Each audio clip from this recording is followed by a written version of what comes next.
Baik, Assalamualaikum warahmatullahi wabarakatuh.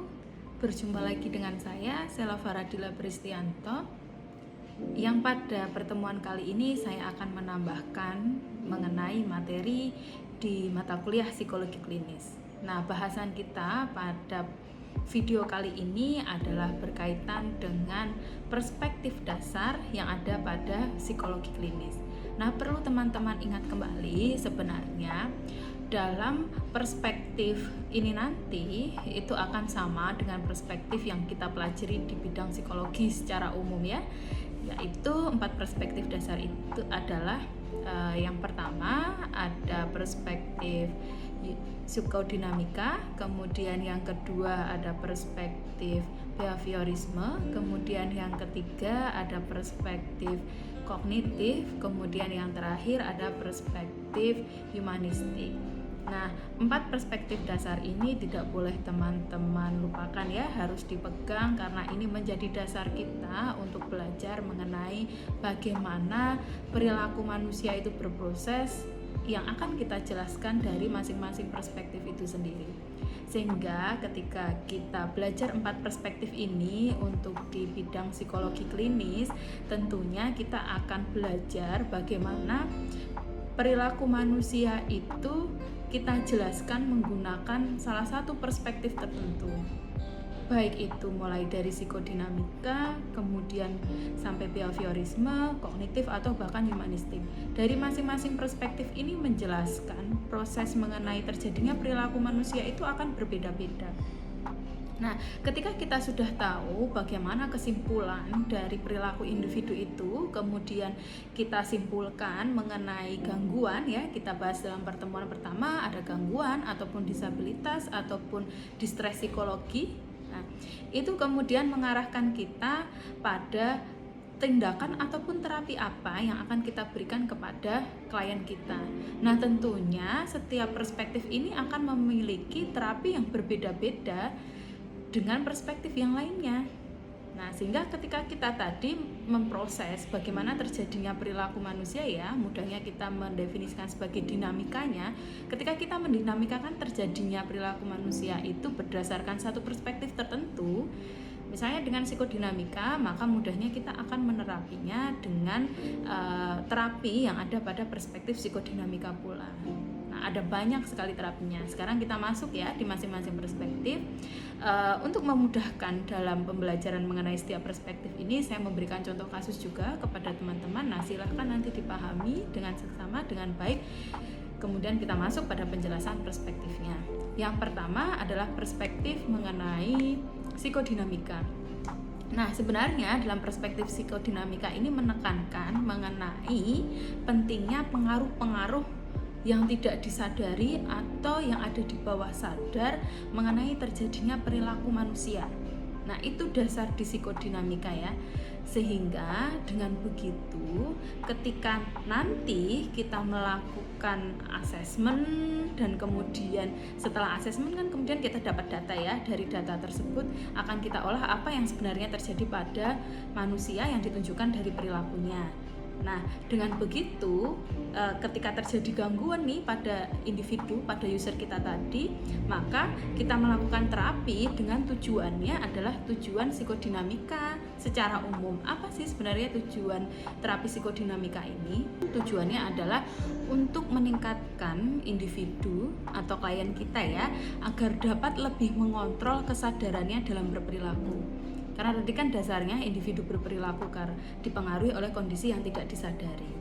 Sehingga tujuan terapinya adalah agar individu itu berperilaku sesuai dengan kesadarannya. Nah, dalam perspektif psikodinamika itu nanti ada berbagai terapi di dalamnya, misalnya mulai dari menganalisis gitu ya, apa yang ada dalam mimpinya, kemudian menginterpretasi. Nah, ini digunakan sebagai dasar terapi dalam perspektif psikodinamika.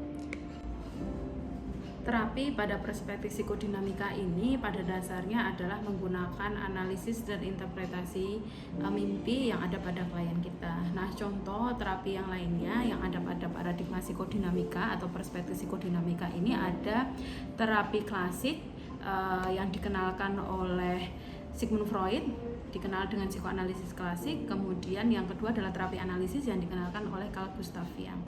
Baik, kita masuk pada perspektif yang kedua, di mana di perspektif kedua ini ada perspektif behavioristik. Nah, dalam perspektif behavioristik, kita ingat kembali ya bahwa dasarnya perilaku manusia itu dipengaruhi oleh faktor lingkungan atau faktor-faktor yang ada di luar dirinya. Nah, faktor-faktor yang ada di luar dirinya ini mempengaruhi terbentuknya perilaku pada manusia itu sendiri. Sehingga nantinya terapi menggunakan dasar behavioristik ini bertujuan adalah untuk memberikan pembelajaran gitu ya, memberikan proses stimulus agar terjadi perubahan perilaku. Nah, ketika kita tilik dasar behavioristik itu kan ada dua ya teorinya, yaitu classical conditioning ataupun operant conditioning. Ketika kita menggunakan classical conditioning berarti kita akan merubah stimulusnya saja, karena stimulus ini menjadi pengaruh munculnya respon, di mana respon ini adalah perilaku yang bisa kita amati dari individu atau pada klien kita. Sedangkan ketika kita menggunakan dasarnya operant conditioning berarti ada faktor konsekuensi pendukung munculnya respon, yaitu berupa reward dan punishment. Ketika kita akan melemahkan perilaku yang tidak kita harapkan muncul, maka kita bisa memberikan punishment. Namun ketika kita menguatkan perilaku yang kita harapkan muncul pada klien kita, maka kita bisa memberikan reward, yaitu meliputi bagaimana individu itu berpikir untuk berrekreasi, untuk memuaskan dirinya, dan untuk merubah permasalahan-permasalahannya.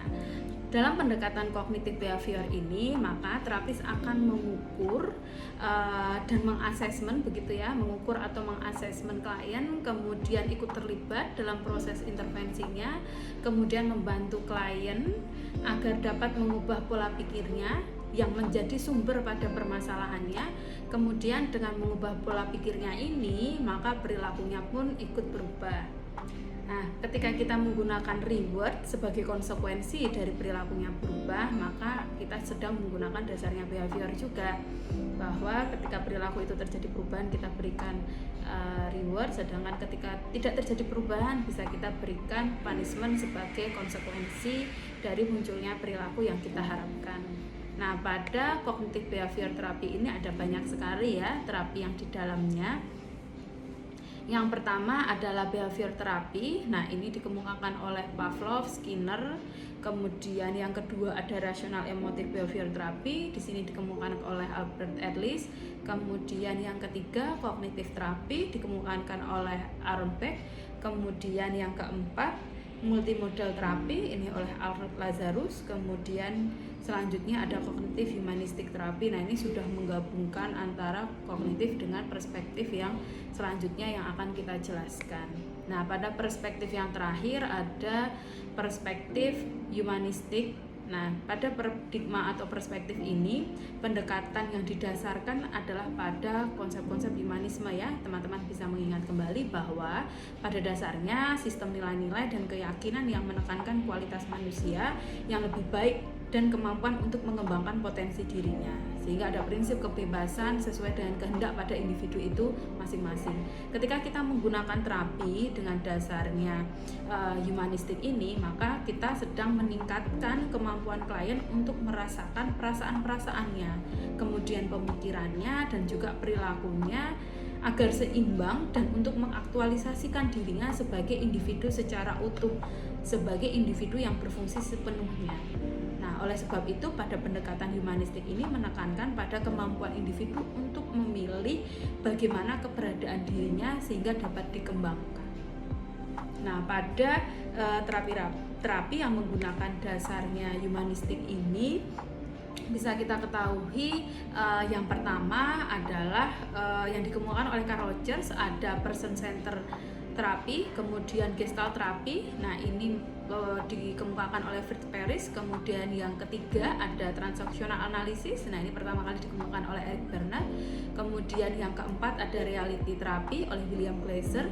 Kemudian ini yang terkenal ya, ada juga existential terapi oleh Irvin Yalom dan Rollo May. Kemudian yang selanjutnya ada logoterapi oleh Viktor Frankl. Sebenarnya masih banyak sekali terapi-terapi di dalamnya yang menggunakan dasar perspektif humanistik. Nanti teman-teman bisa pelajari lebih lanjut dari referensi yang sudah saya berikan, ataupun sebenarnya terapi-terapi yang lainnya dari masing-masing perspektif itu juga ada banyak sekali di dalamnya. Nah, semoga penjelasan saya membantu terkait dengan pentingnya penggunaan perspektif teoritis, mulai dari kita akan menganalisis perilaku manusia sehingga sebenarnya terjadi gangguan atau disabilitas di bagian mana, begitu ya. Kemudian setelah itu bisa kita melakukan terapi sesuai dengan tujuan dari masing-masing perspektif itu sendiri, yang tentunya akan berbeda dalam menjelaskan perilaku, dan tentunya akan berbeda juga kunci dalam memberikan terapi dalam rangka untuk memperbaiki perilaku manusia yang tadinya terjadi gangguan, maladaptif, maladjustment, menjadi lebih adaptif atau menjadi lebih mampu menyesuaikan diri dengan lingkungannya. Sekian, wassalamualaikum warahmatullahi wabarakatuh.